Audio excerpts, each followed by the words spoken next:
আজকে বানাচ্ছি বৃহস্পতিবারের স্পেশাল ঘরোয়া নিরামিষ পনিরের রেসিপি। খুবই সহজ আর সাদামাটাভাবে বানিয়েছি, তো চলো এক এক করে দেখে নেওয়া যাক। প্রথমে পনিরটাকে ছোট ছোট কিউব করে কেটে নেওয়া হলো, আর এই রেসিপিতে আমি আমুলের পনির ব্যবহার করছি।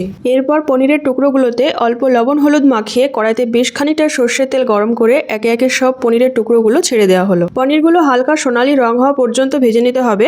পনিরের রংটা বেশ সুন্দর লাগছে, আমি এভাবেই ক্রিস্পি করে ভেজে খেতে পছন্দ করি। পনিরগুলো ভাজা হয়ে গেলে একই তেলে কেটে রাখা আলুগুলো ভেজে তুলে রাখলাম। এবার তেলে কিছু গোটা গরম মশলা ফোড়ন দিয়ে দিলাম টমেটো কুচি। টমেটো হালকা ভাজা হয়ে এলে ভেজে রাখা আলু দিয়ে কিছু সময় নাড়াচাড়া করে আদা, জিরা, কাঁচা লঙ্কা বাটা, ধনে গুঁড়ো, স্বাদমতো লবণ, সামান্য হলুদ দিয়ে সবকিছু ভালো করে কষিয়ে নিলাম। মশলাটা ভালো করে কষানো হয়ে গেলে পরিমাণ মতো জল দিয়ে ঝোলটা ফুটে উঠলে পনিরগুলো দিয়ে আলতো করে নেড়ে ঢাকনা চাপা দিয়ে 3 থেকে 4 মিনিট ফুটিয়ে নিলেই তৈরি ঘরোয়া পনিরের রেসিপি। কাসুরি মেথি ছড়িয়ে পনিরটা পরিবেশন করতে পারো। আর রেসিপিটা কেমন লাগলো কমেন্ট করতে একদম ভুলো না।